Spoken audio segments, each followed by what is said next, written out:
Cuba kita bayangkan kalau umat Islam di Indonesia ni yang tak tahu Mahat tu sesat.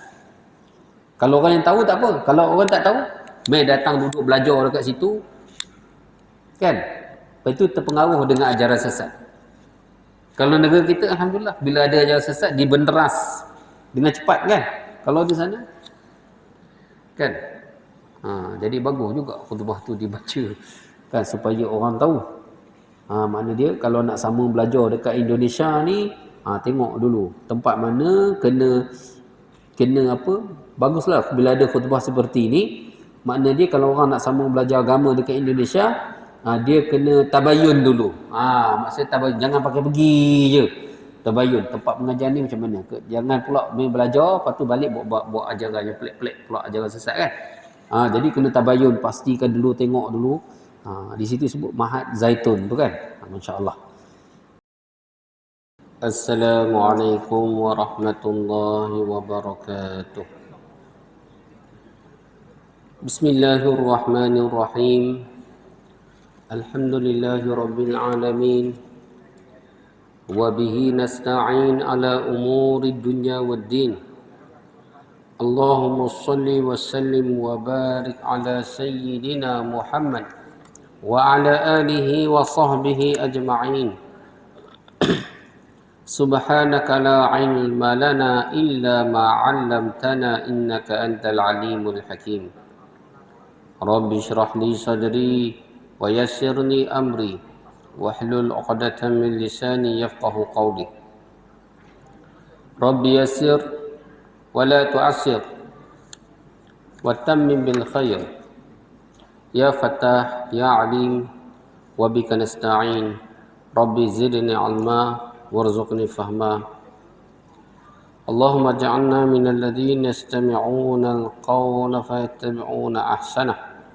Ulaika alladzina hadahumullah wa ulaika hum ulul albab.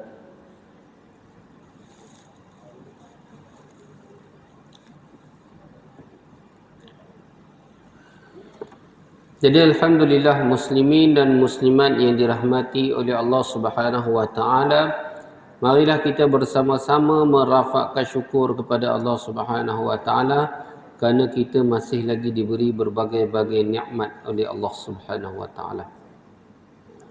Setiap nikmat ini harus disyukuri. Apakah yang dimaksudkan dengan syukur? Tasarrufun ni'mah li ridal mun'im. Itu maksud syukur. Menggunakan nikmat yang diberi oleh Allah Subhanahu wa taala untuk mendatangkan keredaan pemberi nikmat. Allah beri nikmat mata. Kita gunakan mata pada tempat yang Allah redha. Allah beri nikmat kenderaan, gunakan kenderaan pada tempat yang Allah redha. Allah memberi tangan, kaki, segala-galanya, lidah, menggunakan segala-galanya pada tempat yang Allah redha. Begitulah juga Allah Ta'ala memberi nikmat harta, kita gunakan harta pada tempat yang Allah redha. Itulah yang dimaksudkan tuan-tuan dengan tasarrufun ni'mah li ridal mun'im, iaitu tanda satu orang hamba Allah itu dia benar-benar bersyukur kepada Allah Subhanahu wa taala.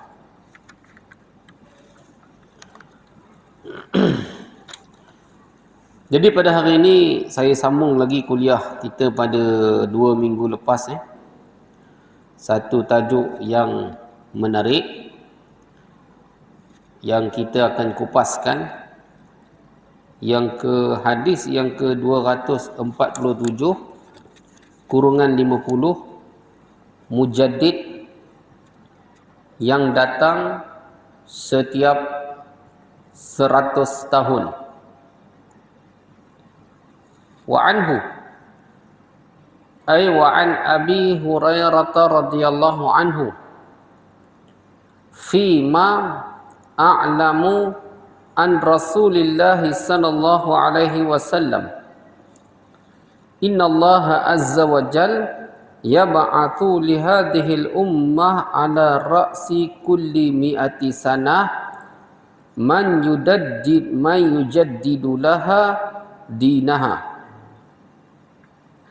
Sayyidina Abu Hurairah radhiyallahu anhu meriwayatkan,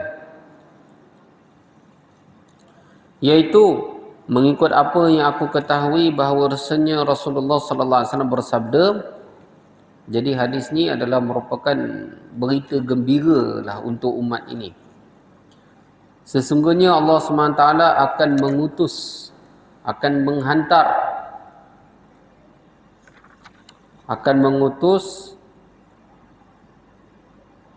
akan menghantar untuk umat ini pada setiap awal 100 tahun.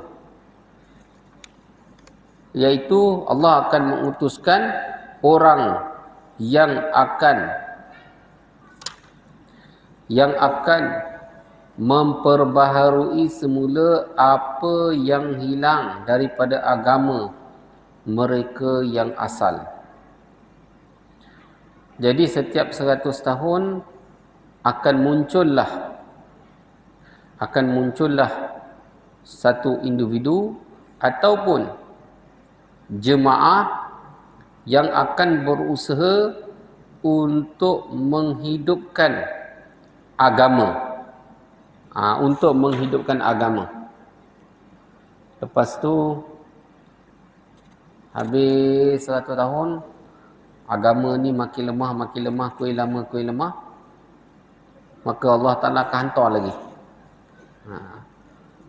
Mungkin apa yang akan dihantar oleh Allah SWT itu mengikut keperluan umat pada masa tersebut. Daripada hadis ini, Allah Subhanahu Wa Taala tidak akan membiarkan umat Islam ini terus tersesat.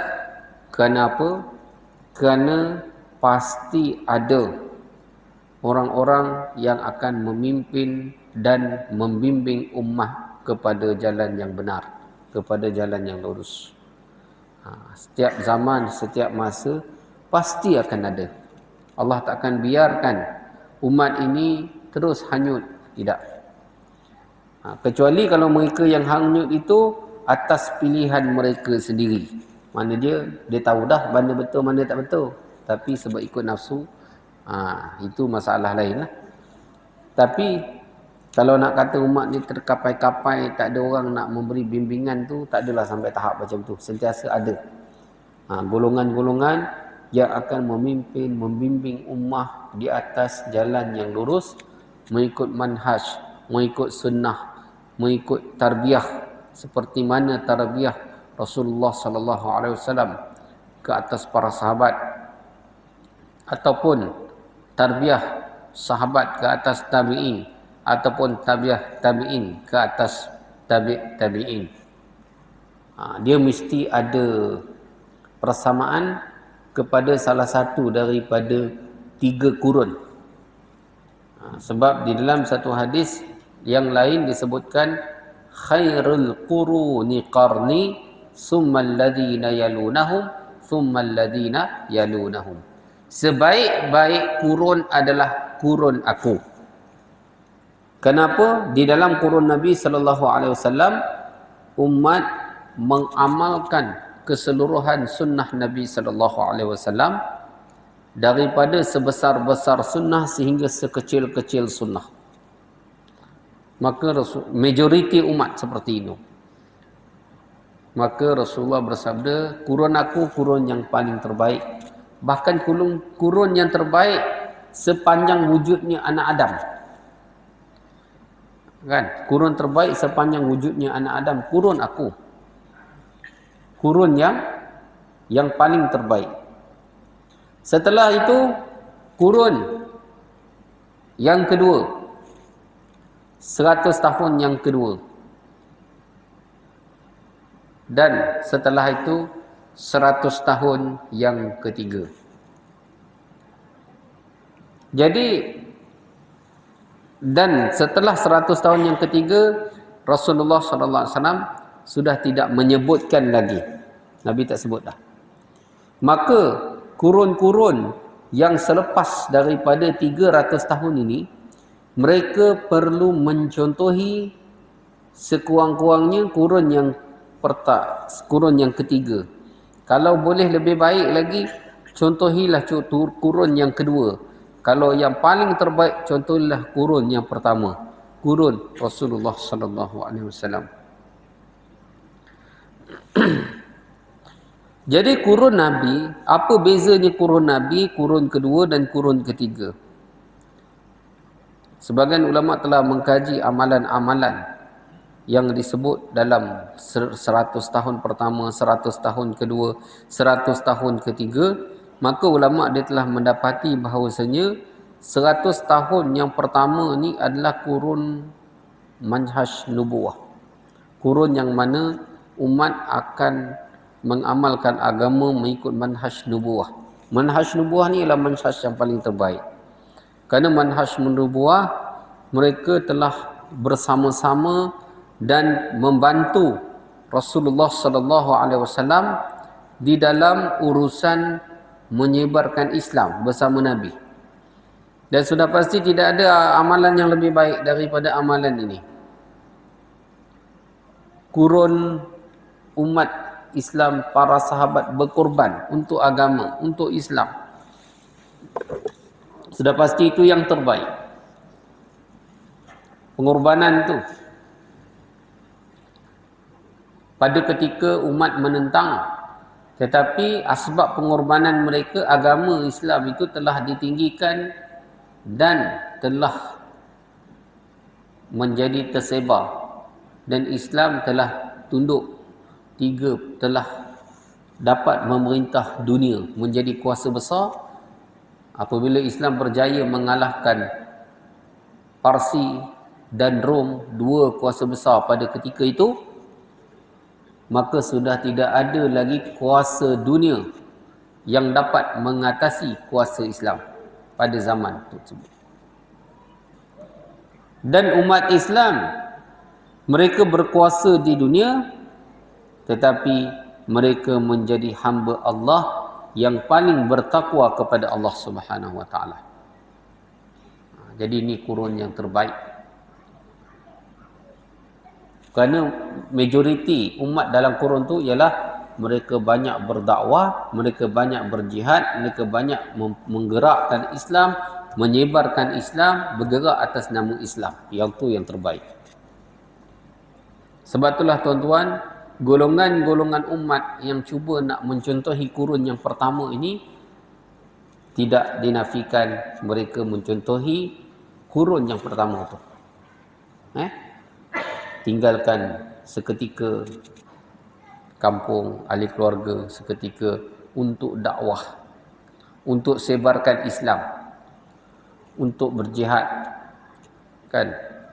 Ada sehingga yang mati syahid. Masya Allah. Jadi, untuk mempertahankan negara umat Islam, untuk meninggikan kalimah Allah, maka ini amalan yang terbaik, kerana mencontohi amalan majoriti umat pada kurun yang pertama, dan asbab daripada itu Islam telah tersebar ke seluruh penjuru dunia. Kurun pertama lagi dah dapat dah. Betul Rasulullah mengatakan kurun terbaik, kurun aku, kurun yang pertama itu. Summal ladina yalunahum, kemudian mereka-mereka yang mengiringi kurun yang pertama itu. Yang mengiringi kurun pertama itu, jika kita lihat daripada segi sejarahnya, pemerintahan kurun yang kedua ini dipelopori oleh pemerintah yang pertama, iaitu Umar bin Abdul Aziz pada tahun 99 Hijrah sehingga 100 tahun 1 Hijrah. Seterusnya diwarisi oleh pemerintahan Bani Umayyah. Dan kita tak nafikan juga di dalam kurun pertama ini ada juga dakwah, tetapi dakwah dan jihad itu tidak sama pengorbanan dia seperti mana di dalam kurun yang pertama.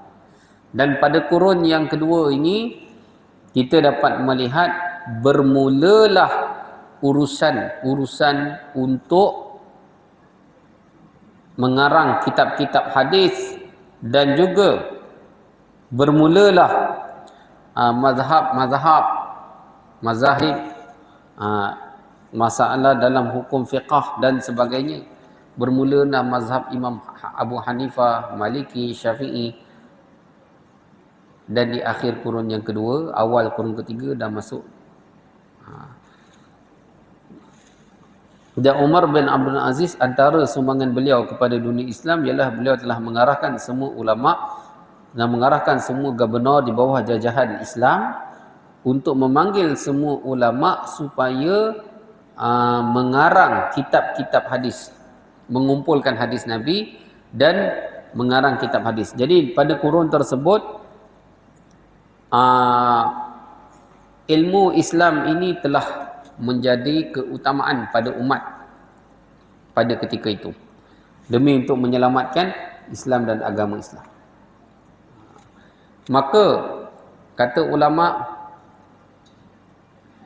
amalan-amalan majoriti umat pada zaman tersebut adalah merupakan amalan terbaik juga, tapi kedua terbaik tak boleh nak challenge dengan yang pertama tu. Setelah berakhirnya kurun yang kedua, Masya Allah, maka masuklah kurun yang ketiga.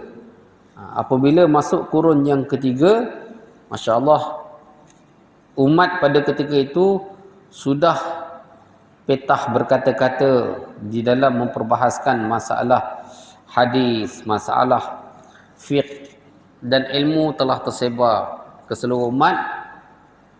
Cuma pada zaman masuk kurun yang ketiga ini, kerana Islam tu sudah perintah dunia, umat Islam sudah menjadi pemimpin dekat dunia. Umat Islam ni kebanyakannya menjadi kaya raya, kan? Maka pada ketika itu dah ada mula orang dah cenderung kepada dunia, lupakan, sibuk dengan ilmu sehingga lupakan tazkiyatun nafs. Maka pada kurun yang ketiga tu muncullah zaman wali-wali Allah, zaman tariqat, yang mana nak bawa balik umat ini kepada amalan yang mana kita perlu nak kukuhkan balik. Nak kukuhkan balik kita punya amalan. Jadi pada zaman tu, kurun yang ketiga ni ialah zaman yang orang kata zaman wali-wali Allah ni banyak pada kurun yang ketiga ni. Majoriti umat ni banyak yang kuat buat amal ibadah, zaman ibadat orang kata. Maka itu juga adalah kurun yang terbaik, tapi ketiga terbaik. Nak dibandingkan dengan zaman orang sibuk dengan ilmu, mengumpulkan hadis, menegakkan ilmu Islam. Tapi nak banding dengan zaman yang pertama tu, zaman dakwah, zaman jihad, itu yang paling terbaik. Kerana ulama mengkaji kenapa Rasulullah beritahu kurun pertama tu yang terbaik, yang kedua terbaik, yang ketiga terbaik. Tapi selepas ketiga tu tak disebut. Maka selepas daripada kurun yang ketiga tu, jika sekiranya mana-mana umat mencontohi amalan kurun yang ketiga, maka dia yang ketiga terbaik. Kalau mencontohi amalan kurun yang kedua, dia kedua yang terbaik. Kalau mencontohi amalan kurun yang pertama, Masya Allah, itulah amalan yang paling terbaik di dalam Islam. Kan? Itulah amalan yang terbaik di dalam Islam. Jadi setiap 100 tahun, kita ulang balik pada hadis ini. Jadi Rasulullah sallallahu alaihi wasallam sendiri telah membezakan kurun pertama, iaitu 100 tahun pertama, 100 tahun kedua, 100 tahun yang ketiga. Ya. Kemudian di dalam hadis ni pula menyebutkan lagi tentang 100 tahun. Bahawasanya setiap 100 tahun akan wujud golongan yang mana akan membawa umat kepada landasan agama, iaitu untuk memperbaharui apa yang hilang daripada agama, daripada amalan-amalan agama pada umat pada ketika itu. Apa yang kurang pada umat nak dibandingkan dengan zaman Rasulullah. Katalah umat dah mula kekurangan umat, kita lihat pada kekurangan pada kurun yang kedua tu, Quran Masya Allah sudah dipelihara dengan baik. Kalau kurun pertama tu zaman dakwah, sebab baru nak sebarkan Islam, nak hidupkan Islam. Masuk kurun yang kedua pula, masa tersebut Alhamdulillah dakwah, Alhamdulillah dah settle, Islam dah tersebar seluruh umat, semua alam, dah dapat perintah dunia. Quran juga telah dipelihara, telah ditulis sejak daripada zaman Sayyidina Abu Bakar, zaman Sayyidina Uthman, telah ditulis pada kali yang kedua dan dipelihara. Masuk kurun yang kedua pula, hadis pula tidak dikumpulkan lagi. Maka Umar bin Abdul Aziz ialah orang yang pertama telah mengarahkan ulama pada zaman ini untuk mengumpulkan hadis, dan perkara tersebut telah diteruskan sehinggalah sampai kepada kemuncak pengumpulan hadis, iaitu zaman Imam Bukhari, Imam Muslim, Imam Tirmizi, Abu Daud, Ibn Majah dan imam-imam yang lain. Itu kemuncak zaman. Bermula tu dah bermula daripada zaman Umar bin Abdul Aziz. Itu masa tu ulama sibuk dengan mazhab, perbahasan mazhab, sibuk dengan ilmiah, dengan ilmu lah, dengan ilmu. Dengan ilmu akidahnya, dengan ilmu hadisnya, dengan ilmu tafsirnya, dengan ilmu apa lagi, semualah bidang ilmu nak menghidupkan ilmu Islam. Itu banyak amalan tersebut, banyak pada kurun yang kedua. Masya Allah, habis kurun kedua tu ilmu dah mantap, Quran, ilmu, semua dakwah memang dah ada, dah mantap, Islam dah perintah dunia. Kan kurun ketiga ni dah masuk zaman Bani Abbasiyah.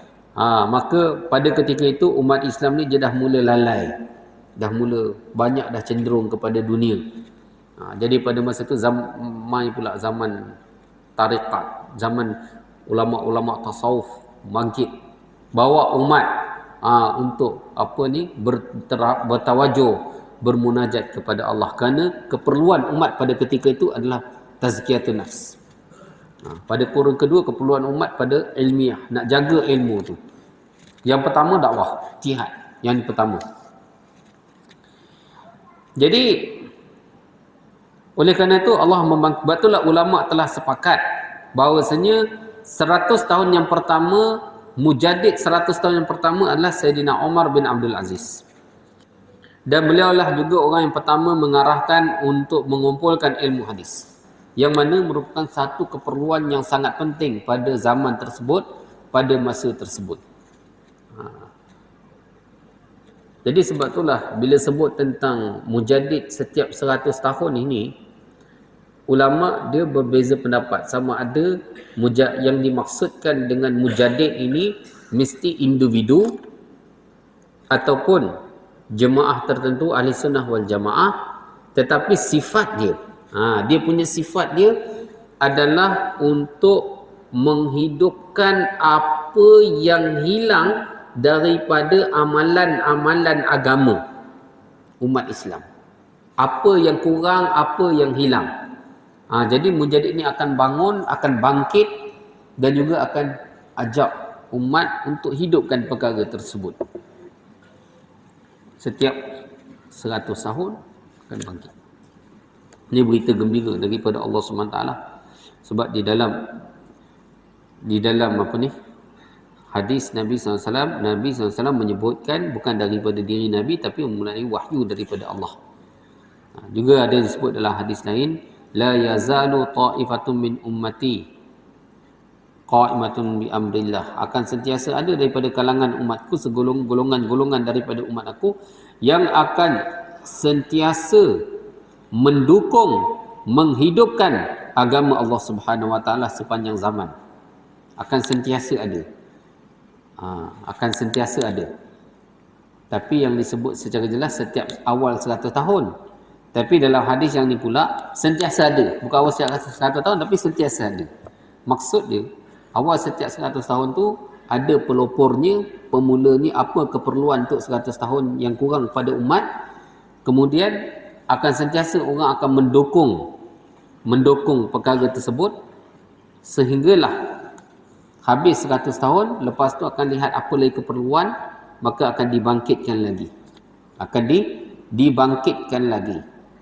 Sehinggalah ulama telah bersepakat mujaddid yang pertama Umar bin Abdul Aziz, dan mujaddid seterusnya ada ikhtilaf juga, perbezaan pendapat dan pandangan di kalangan ulama, dan ulama juga bersepakat insya-Allah mujaddid yang terakhir sebelum kiamat adalah Imamul Mahdi, Al-Mahdi Al-Muntazar, yang mana ditunggu-tunggu. Itu yang terakhirlah, kerana zaman Al-Mahdi ni memang dah dekat dah dengan kiamat, kan, Al-Mahdi. Yang mana zaman tersebut Imam Mahdi ni dia akan bawa umat ni kepada amalan kurun-kurun yang pertama. Jadi tuan-tuan yang dirahmati oleh Allah Subhanahu Wa Taala, makna dia setiap awal 100 tahun akan ada. Jadi kalau sekarang ni dah hampir 1500 tahun, makna dia dah ada 15 orang mujaddid. Jadi setiap 100 tahun Allah Subhanahu Wa Taala akan menghantar seorang yang dipanggil mujaddid. Mujaddid maksudnya dari segi bahasa Melayu ni, kalau kita terjemahkan, pembaharu. Maksud pembaharu ni kata ulama bukan menciptakan agama baharu ataupun pahaman yang baharu, tidak. Maksud pembaharu ni ialah orang yang akan menghidupkan semula perkara yang telah ditinggalkan, yang telah lama ditinggalkan oleh umat, menghidupkan semula. Jadi bila satu orang tersebut menghidupkan sesuatu yang telah lama ditinggalkan, maka dia seolah-olah orang yang memperbaharui, orang yang nak buat benda yang baru, padahal benda tu dah lama dah hidup. Benda tu daripada zaman Rasulullah dah ada, tapi sebab dah lama sangat umat tinggal, jadi dianggap orang ni macam orang yang baharu, maka dia dipanggil mujaddid. Jadi sifat mujaddid ini, dia akan mengeluarkan kesilapan dalam agama pada umat dan akan membetul dan memperbaikinya untuk membawa umat duduk bertepatan di atas landasan Al-Quran dan Sunnah. Mengeluarkan tokoh tambah yang ada dalam agama kepada asal agama, seperti mana agama yang ditinggal oleh Nabi sallallahu alaihi wasallam, iaitu berusaha untuk bawa kepada asal agama. Jadi perbezaan pendapat dan pandangan ni, adakah mujaddid ini merujuk kepada seorang individu bagi setiap 100 tahun ataupun merujuk kepada kumpulan tertentu? Jadi daripada segi zahir, mengikut pengarang mengatakan ia tidak semestinya ataupun bukan merujuk ataupun tak semestinya merujuk kepada individu. Sekarang ni kalau kata kurun ke-15, sepatutnya dah ada 15 orang mujaddid. Sepatutnya dah ada 15 orang mujaddid, tuan-tuan. Sepatutnya lah dah ada 15 orang mujaddid, betul tak? Tapi apa yang kita lihat secara realiti, kita melihat tak ada seorang pun individu secara berseorangan mengembalikan agama di seluruh dunia seperti mana yang ditinggalkan oleh Nabi sallallahu alaihi wasallam. Tak ada. Setiap zaman tu, setiap 100 tahun tu, dia ramai. Bukan seorang, dia ramai. Ramai. Maksud ramai ni, masya-Allah, pada zaman kurun yang pertama ada ulama ni, ada ulama ni, ada ulama ni. Lepas tu 100 tahun lagi muncul pula ulama-ulama tersohor. Ulama ini, ulama ni, dan mereka ni saling kenal mengenali antara satu sama lain dan sama-sama memperjuangkan ahli sunnah wal jamaah, itu memperjuangkan Islam. Memperjuangkan di negara masing-masing, di tempat masing-masing. Makna dia tidak nampak. Kalau zaman Rasulullah kan kita nampak Rasulullah satu orang, sebab Nabi satu orang ni menyebabkan Allahu Akbar, Islam tersebar kan. Dan bersama Nabi ada yang membantu Rasulullah sallallahu alaihi wasallam. Lepas tu pemerintah Khulafaur Rasyidin. Lepas tu diganti oleh pemerintahan beraja bermula daripada Sayyidina Muawiyah. Lepas tu masuk tahun 99 Hijrah diperintah oleh Umar bin Abdul Aziz. Umar bin Aziz pula dia ni bukan keluarga daripada Bani Umayyah, dia cuma menantu. Cuma khalifah yang sebelumnya itu dia nak tebus kesilapan-kesilapannya dalam pemerintahan, maka dia minta nasihat daripada beberapa ulama. Ulama telah menasihatkan dia, kalau kamu nak tebus kesalahan kamu, kamu kena lantik pengganti kamu orang yang bukan macam kamu. Maka dia telah melantik menantu dia, iaitu Umar bin Abdul Aziz. Kan? Dan Umar bin Abdul Aziz pula, semua ulama telah nampak, masya-Allah, dalam pemerintahan dia, dia telah kembalikan pemerintahan ala manhaj nubuwah, mengikut cara Khulafaur Rasyidin. Sebab itulah ulama sepakat Umar bin Abdul Aziz ni adalah mujaddid yang pertama untuk 100 tahun yang pertama. Adapun yang setelah daripada itu ada perbezaan pendapat dan pandangan. Kan? Sebab kadang-kadang satu zaman tu dia bukan satu orang, tapi nampak ada beberapa orang.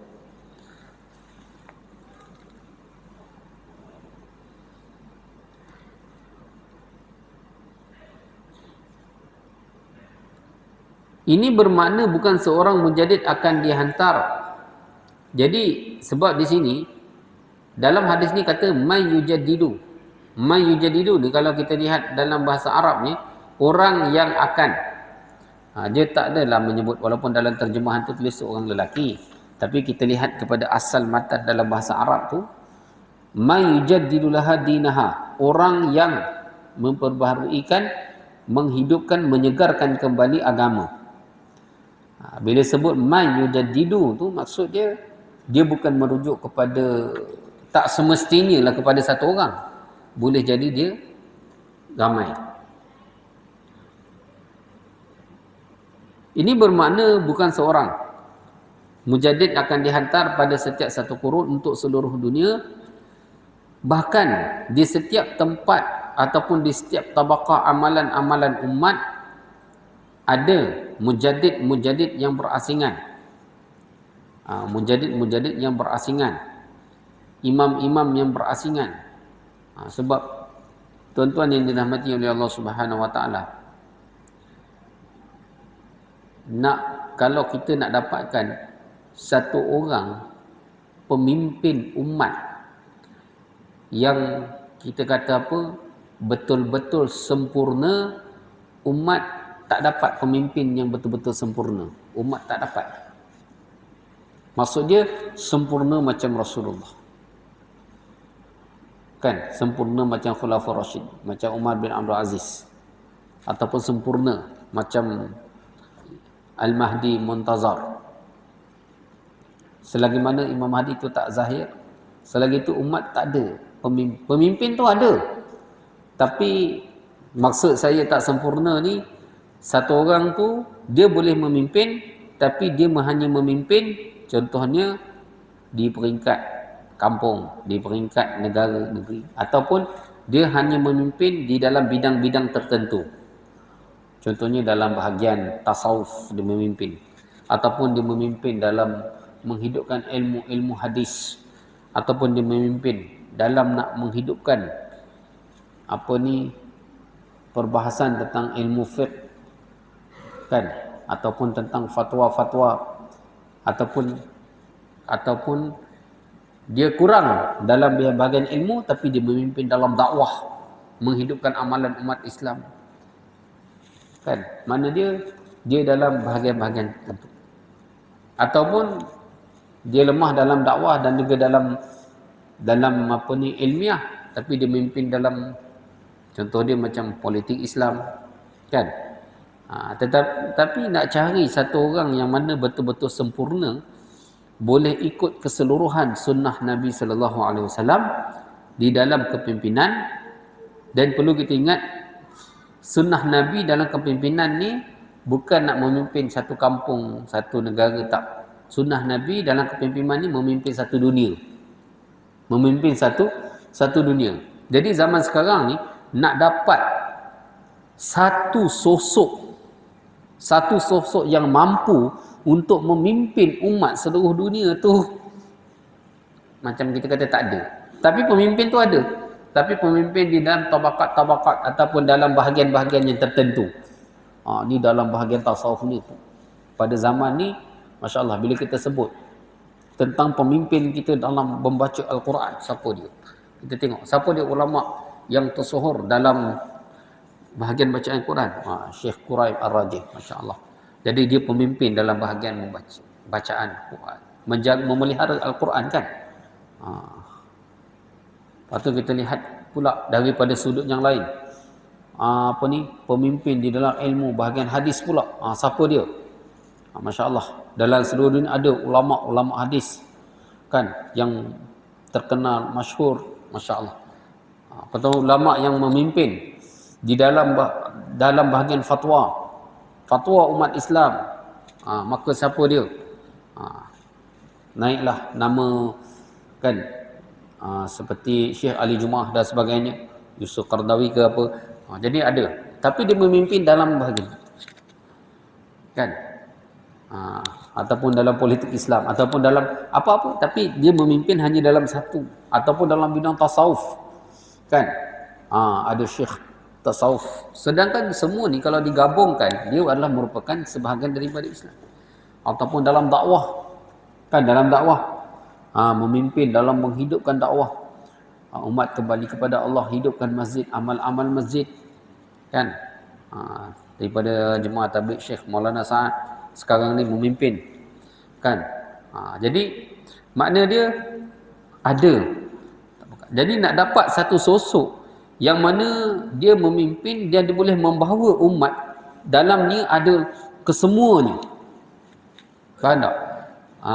Dan individu yang sempurna tu memang kita tengok pada segi zahir dia tu, memang tak ada lagi umat yang mampu untuk jadi sosok-sosok seperti itu.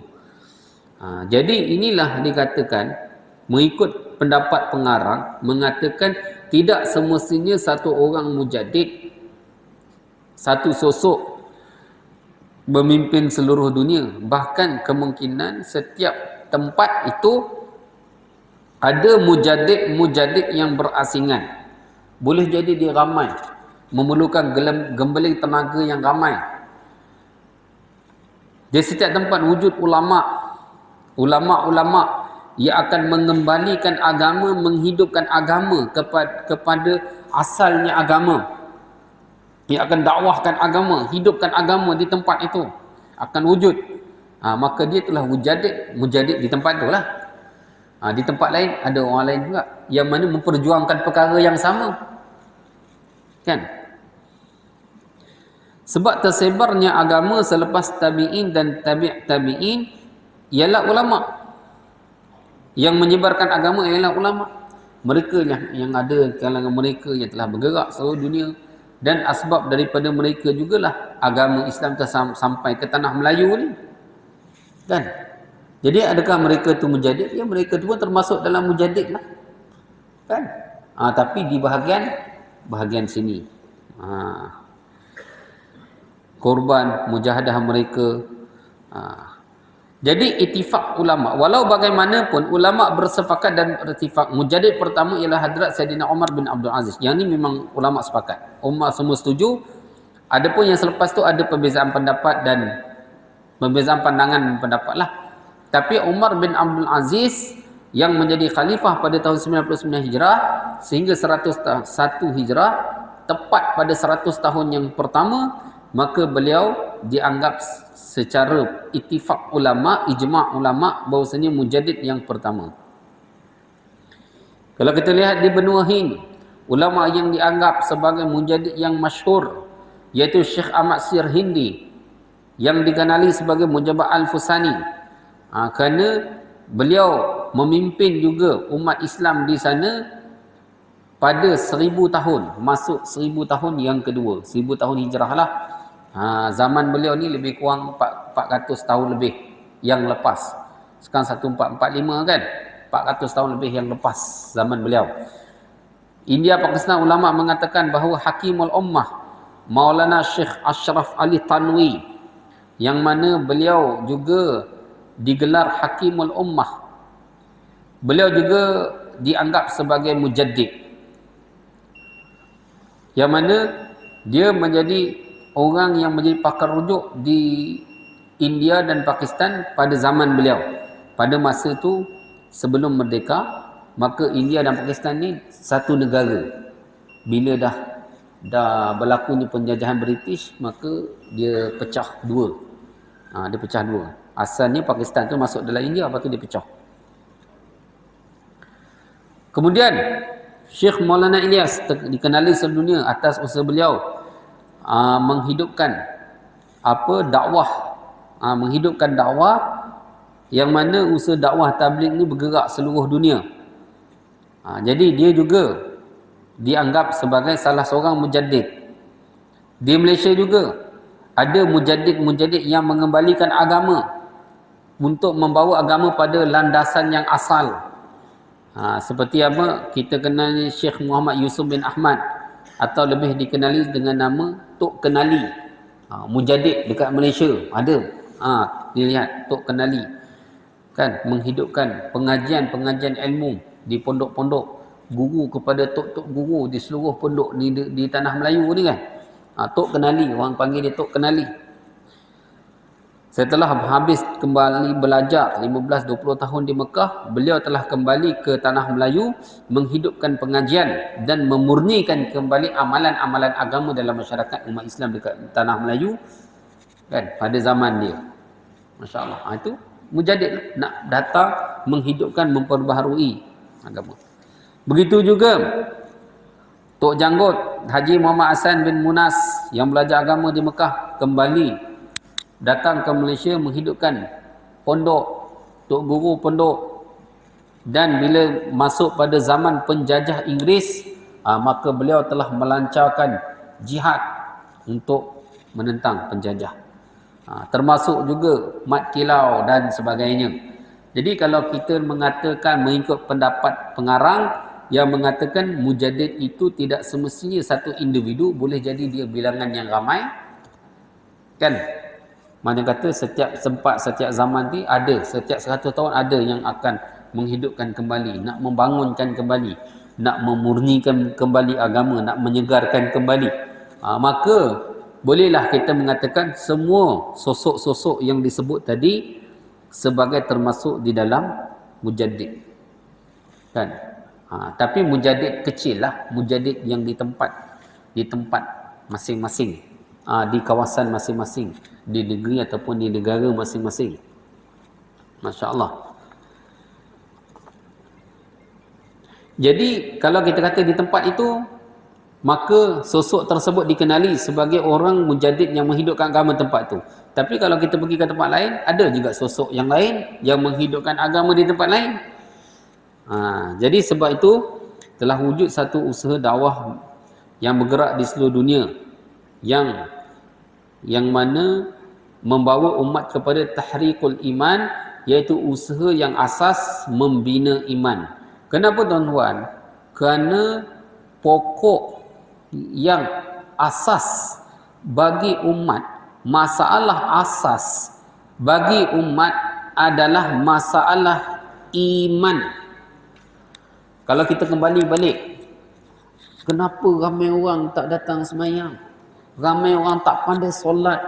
Ramai umat Islam, anak muda tak tahu rukun iman, rukun Islam. Ramai yang tak tahu baca Quran. Ramai yang tak tahu agama. Bahkan ada yang mengucap pun tak tahu. Kan, tuan-tuan? Betul tak? Masalah macam-macam. Ataupun berlaku macam-macam gejala sosial dan sebagainya. Dan juga pahaman-pahaman ajaran, ajaran sesat. Saya ulas sikit lah. Khutbah Jumaat baru ni ada viral lah masjid kita punya khutbah Jumaat kan. Sebenarnya bukan masjid kita, dia masjid seluruh negeri Pahang. Khutbah tu daripada Jabatan Mufti. Tapi nama masjid kita naik lah. Sebab apa? Sebab buat live. Lepas tu share dekat YouTube pula channel kuliah ustaz-ustaz sampai ke Indonesia. Di Indonesia pula orang kat sana viralkan lagi sampai dekat 60,000 view. Cerita pasal ajaran sesat Ma'had Zaitun. Saya ada beberapa orang sahabat yang duduk di Indonesia. Saya hantarlah WhatsApp berkenaan dengan khutbah tersebut dan komen daripada satu orang ulama Indonesia. Kan. Jadi sahabat-sahabat saya dekat sana dia bagi tahu memang Ma'had Zaitun tu mereka ni memang sudah diketahui membawa ajaran yang sesat. Tapi masalah dia tuan-tuan, kalau di Malaysia alhamdulillah tuan-tuan, kalau ajaran sesat di negara kita ni disokong oleh Majlis Agama, Jabatan Agama, bila ada ajaran sesat tu muncul je, masya-Allah, tak lama kena ambush lah, faham tak? Kan? Dan alhamdulillah ada juga sebahagian daripada perjuangan-perjuangan ustaz-ustaz yang terlibat dalam Majlis Agama, Jabatan Agama ni, yang kita katakan mereka ni syahid insya-Allah. Kan? Mungkin siapa ingat kisah beberapa tahun lepas, kan, kerajaan negeri Pahang telah melancarkan ambush dekat ajaran sesat Tuhan Harun. Lepas tu salah seorang daripada apa nama ustaz tu saya ingat, dia telah ditembak mati. Setelah disiasat orang yang tembak ni pengikut-pengikut ajaran sesat tersebut, kan. Dan saya yakin insya-Allah dia dibunuh kerana dia nak melaksanakan tanggungjawab untuk membenteras ajaran sesat. Jadi orang yang dibunuh kerana nak menghidupkan Islam, amar makruf nahi munkar ni, maka tidak syak lagi mereka ni insya-Allah dikira sebagai syahid. Kan? Insya-Allah dikira sebagai syahid. Jadi alhamdulillah di negara kita ni, alhamdulillah, kan, kerajaan ni masih lagi, maksudnya walaupun belum betul-betul 100% pun, tapi sokongan daripada kerajaan untuk memurnikan agama tu memang ada, memang kuat. Kan? Saya tanya sahabat-sahabat saya di Indonesia, mereka beritahu di Indonesia ni lain. Walaupun populasi umat Islam dia besar, 10 kali ganda daripada Malaysia, tapi sebab mereka ramai dan mereka tidak dapat membenuk ajaran sesat, dan saya tanya sahabat-sahabat saya di sana, mereka memang mengakui Ma'had Zaitun tu telah dikenal pasti memang ma'had yang membawa ajaran sesat. Bilangan pelajar je hampir 7,000 orang. Jadi saya pun timbullah persoalan, kenapa mereka begitu berleluasa sekali sampai dapat kumpul pelajar sampai beribu-ribu orang, kan. Kalau di Malaysia ni tak lama tuan-tuan, kumpul 200-300 orang, 400 orang, 5 tak lama kena ambuh lah, macam Ayah Ping dulu kena apa semua, kan, ajaran sesat tu ada. Tapi mereka ni boleh.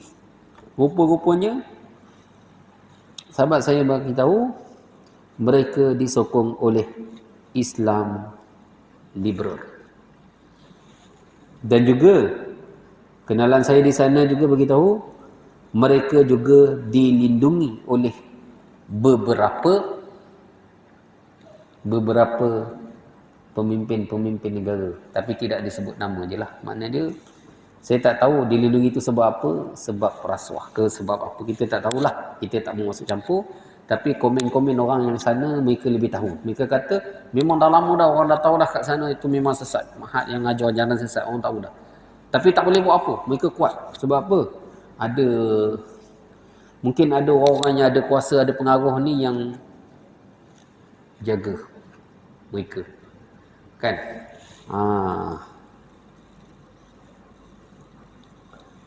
Walaupun kita kata pemimpin pondok ajaran sesat itu ditangkap polis, tapi pondok tu masih berjalan lagi. Itu yang pelik. Ni saya tanya orang sana lah, tak dapatkan kepastian tentang tu. Sebab bagi saya tak mungkin Jabatan Mufti nak keluarkan satu khutbah kalau benda tu tak pasti. Tak mungkin. Sebab khutbah tu bukan dibaca dekat masjid kita, dibacakan dekat seluruh negeri Pahang. Tapi nama masjid kita tu terkenal. Bukan terkenal dekat negeri Pahang, terkenal dekat satu Malaysia dan terkenal dekat Indonesia pula. Siap sebut nama pembaca khutbah tu. Saya tengok view tu dekat 60,000 orang tengok. Kan? Sebab apa? Sebab baca khutbah tu menyebutkan tentang spesifik lah apa nama ma'had, tempat di Jawa Barat, dan bila sebut secara detail macam tu, memang orang sana dia akan respon lah. Dan kita pun ada sahabat-sahabat, kita tanyalah sahabat-sahabat kita yang kat sana. Mereka pun bagi tahulah keadaan yang di sana tu. Jadi makna dia, cuba kita bayangkan kalau umat Islam di Indonesia ni yang tak tahu Mahat tu sesat. Kalau orang yang tahu tak apa, kalau orang tak tahu, mai datang duduk belajar dekat situ, kan? Lepas tu terpengaruh dengan ajaran sesat. Kalau negara kita, alhamdulillah, bila ada ajaran sesat dibenderas dengan cepat, kan? Kalau di sana, kan? Jadi bagus juga khutbah tu dibaca, kan, supaya orang tahu. Makna dia kalau nak sama belajar dekat Indonesia ni, tengok dulu tempat mana kena apa, baguslah bila ada khutbah seperti ni. Makna dia kalau orang nak sama belajar agama dekat Indonesia, dia kena tabayun dulu. Maksud tabayun, jangan pakai pergi je. Tabayun tempat pengajian ni macam mana. Jangan pula main belajar lepas tu balik buat ajaran yang pelik-pelik pula, ajaran sesat, kan. Jadi kena tabayun, pastikan dulu, tengok dulu. Di situ sebut Mahat Zaitun tu, kan. Masya-Allah. Jadi bila saya lihat khutbah seperti itu dikeluarkan oleh Jabatan Mufti, makna dia memang confirm lah, mesti Jabatan Mufti tak akan, bila orang cakap-cakap nak keluarkan khutbah macam tu, memang mustahil. Maknanya mesti setelah diselidik, disiasat dan dipastikan benda tu betul. Benda tu betul. Tapi oleh kerana khutbah di masjid kita pada ketika itu dibaca dan dibuat secara live, dan masuk dalam channel YouTube Kuliah Ustaz-Ustaz, maka dia sampai juga ke sana. Orang sana share lagi, dia sampai ke sana, sampai ada ulama sana dia telah komen potongan khutbah kita tu. Wallahu a'lam. Jadi apa yang penting, semoga apa yang kita kongsikan pada malam ini, Allah Subhanahu taala memberikan kepada kita sedikit kefahamanlah tentang hadis-hadis, kan. Dan semoga kita juga menjadi golongan-golongan yang sentiasa membantu mujadid yang ada pada masa tempat di zaman kita yang nak membantu menghidupkan agama. Sebab pendapat ulama yang masyhur bahawasanya mujadid itu tak semestinya sosok satu individu pada setiap zaman. Boleh jadi dia adalah kumpulan ulama yang pejuang-pejuang agama yang ramai, yang memperjuangkan agama di tempat masing-masing. Boleh jadi seperti itu. Sebab kalau kita lihat daripada sejarah, daripada satu hijrah, sejak daripada selepas zaman Umar, semua yang itifaknya Umar bin Abdul Aziz tu itifak. Selepas daripada zaman Umar bin Abdul Aziz sampailah sekarang, kita tak nampak satu orang yang betul-betul dapat memimpin umat satu dunia. Tak ada. Cuma ada ulama ni di bahagian ni, ulama ni di bahagian ni. Contoh dia macam Imam Bukhari. Di zaman beliau dipanggil Amirul Mukminin. Dipanggil Amir, tapi Amirul Mukminin fil hadis. Amirul Mukminin dalam bidang hadis, dalam bahagian ilmu hadis, dalam nak menyebarkan ilmu hadis. Tapi mana dia mujadid dalam bahagian hadis, dalam bahagiannya. Tapi dalam siasah politik ada orang lain, dalam bahagian tasawuf ada orang lain, dalam fiqh masya-Allah mungkin ada ulama yang lain, di tempat yang lain. Jadi makna dia kalau ikut pendapat di sini bermakna tidak semestinya satu zaman tu mesti ada satu orang, boleh jadi dia ramai. Boleh jadi dia ramai. Setiap golongan yang kita kata yang membantu untuk menghidupkan agama, maka insya-Allah kita termasuk di dalam bahagian mujadid, mereka-mereka yang nak menghidupkan agama Allah Subhanahu wa taala. Wallahu a'lam. Subhanallah wa bihamdihi, subhanakallahumma wa bihamdika, asyhadu an la ilaha illa anta, astaghfiruka wa atubu ilaik. Subhana rabbika rabbil izzati amma yasifun, wa salamun alal mursalin, walhamdulillahi rabbil alamin.